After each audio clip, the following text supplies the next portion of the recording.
prva bi nam tema bila Isus kao sudija koji će nam večeras uz Allahovu pomoć izložiti naš brat Seki.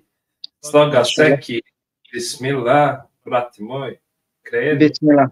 Prvo ovako, salam alaikum, mir Boži i svim onima koji nas prate i nadam se da ćete nešto naučiti večeras iz ove emisije, nešto poučno i da će se ovaj mit koji ću sada predstaviti razbiti, inša Allah.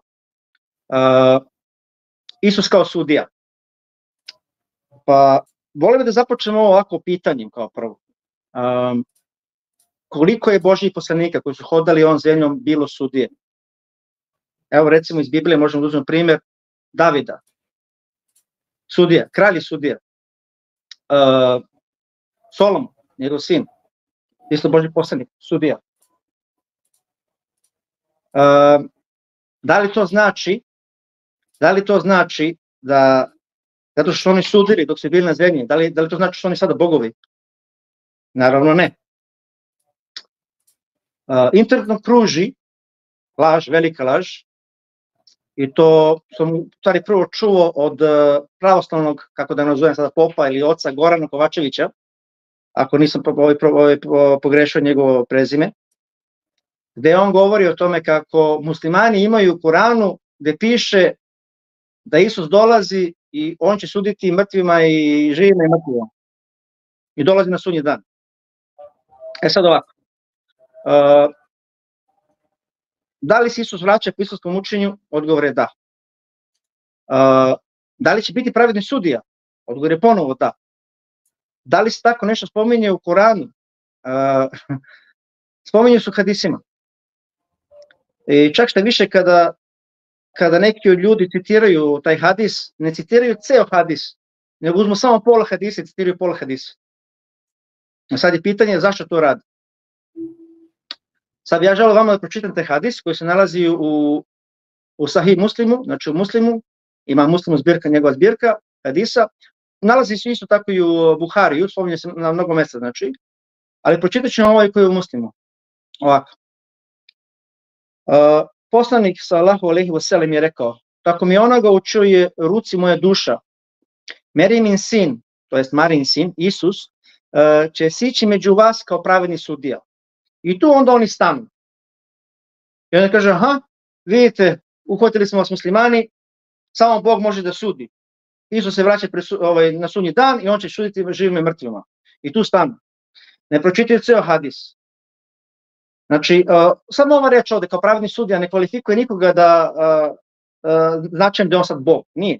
Kao što je rekao, bilo je pravedni sudija i pre Isusa. Znači, Mojsije, David, čak i Božji poslanik Muhamed. To ih ne čini Bogom. Nego je njima Bog dao vlast dok su bili na zemlji da sude po njegovom zakonu. Znači, islamski stav je kada Isus bude vratio, alejhi selam, da će on suditi po Kuranu. I on se vraća pred sudnji dan, a ne na sudnji dan. Da nastaje s hadisom. Sad ovaj deo hadisa oni vešto izbegavaju. Ne žele da ga pročitaju. Kaže ovako. On će razbiti krst. On će razbiti krst. Ko? Isus Hrist. Vidimo koliko je to problematično za njih. Znači ne žele da čitaju taj hadis do kraja. Nego uzimaju taj deo koji njima odgovara i onda njihovim hrišćanskim naučarima tumače naše spise. Što je, mislim, veoma neiskreno i nije pametno, jer na kraju se razotkriju. Tako da bi uputio sve hrišćane da koji stvarno interesuje istina, da pogledaju u naše spise onako kako treba, a ne samo da slušaju od nekoga na internetu, čak ni od nas, nego ne proveri informacije. Da nastavim s hadisom. On će razbiti krst, pobiti svinje i ukinuti džiziju. A novac će postati toliko raširen da neće biti nikoga ko će ga prihvatiti. Znači ovo se spominje u Sahih Muslimu ovaj hadis. Razbit će krst. Šta to znači? Kada bude razbio krst, pravedni sudija, Isus, kada već uzimate prvi deo hadisa, kao istinu, to znači da hrišćanstva više neće biti. Žao mi što tako moram da vam kažem, nije mi žao, moram da kažem istinu. Ne želim da vas vređam, ali tako stoji u našim spisima, pa svidilo se to vama ili ne. Barem i citirate onako kako treba, citirate ceo hadisa, ne pola, ne samo ono što on odgovara. Znači razbit će krst, znači dakle hrišćanstva više neće biti. Znači Isus će morati biti prihvaćen onako kako on jeste, Božji poslanik, koji dolazi pred sudnji dan, koji će suditi ljudima, znači on će biti taj, kako da kažem, sudija koji god problem bude bio, on će rešavati, on će donositi odluku, naravno po Koranu. Htio bih da vam pročitam ajet iz Korana, poglavlje 4, stih 159. I ide ovako. I nema ni jednog sledbenika knjige, to se odnosi na vas hrišćane, koji kada bude umirao, neće u njega onako kako treba povjerovati, a na sudnjem danu on će protiv njih svedočiti. Kao što vidimo, islamski stav je ovde, da će Isus biti svedok na sudnjem danu protiv vas, protiv samih vas. Sad se malo vratite na Bibliju pa se zapitajte ko su oni pravi koji su pratili Hrista. I zašto će on biti svedok protiv vas? Onda postavljam vam pitanje. Ako ovde piše da je on svedok protiv vas, kako svedok može biti sudija? Teško. Sljedeći stih iz Korana, pa moment, je da ne pričamo onako površno, nego baš ako kaže. A kada Allah rekne, o Isa, sine Meremin, jesi li ti govorio ljudima, prihvatite mene i majku moju kao dva Bogu za Allaha? On će reći, hvaljen neka si ti,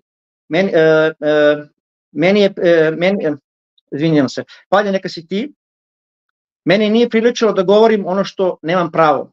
Ako sam ja to govorio, ti to već znaš, ti znaš šta ja znam, a ja ne znam šta ti znaš. Samo ti jedini sve što je skriveno znaš. Ovdje vidimo da će Isus biti ispitivan od strane Allaha, Boga. Znači, ko je ovdje sudija? Allah, Bog. Ko koga ispituje? Bog ispituje Isusa Hrista. I ne samo Isusa Hrista, nego svaki Božji poslanik će biti ispitivan. Svako ljudsko biće će biti ispitivan. To je sudnji dan. A ovo hadis što sam prvo spomenuo, to je presudnji dan. Znači, nemojte da mešate. Predsudnji dan i sudnji dan. I ovako, završio bi ovako sa stihom iz Korana. Prvo poglavlje Korana, Al-Fatiha. S imenom Allaha, svemilosnog, milostivog, svaka hvala neka je Allahu, gospodaru svetova. Svemilosnom, milostivom, vladaru dana sudnjeg. Dakle, Allah je vladar dana sudnjeg. Tu će da stane, ne treba nam potreba da idem dalje. Allah je vladar sudnjega dana. Tako bi vas zamolio sve hrišćane, molim vas, nemojte da izvršite naše spise. Ako nešto niste razumeli, dođite i pitate ovde nas, mi koliko znamo uputit ćemo vas. Ako mi ne znamo neki odgovor, možete donati na naš drugi kanal, biti ili ne biti, tamo je šejh Redžo, on će vam pojasniti bolje od nas, on je učeniji. Nemojte da slušate i da čitate sve što vam padne pod ruku, na Facebooku, ne znam, na TikToku, na Twitteru, na bilo kojim mrežama, jer ima dosta laži, stvarno ima dosta laži i dosta smutnje se pravi. Sad, imate pravo da verujete što god hoćete, ali ovo mi je islamski stav. Isus Hrist, alejhi selam, dolazi pred sudnji dan, a ne na sudnji dan. I po našem verovanju, on će živjeti jedno vreme, posle izvesnog vremena on će umreti i bit će ukopan. Znači, muslimani će mu klanjati dženazu.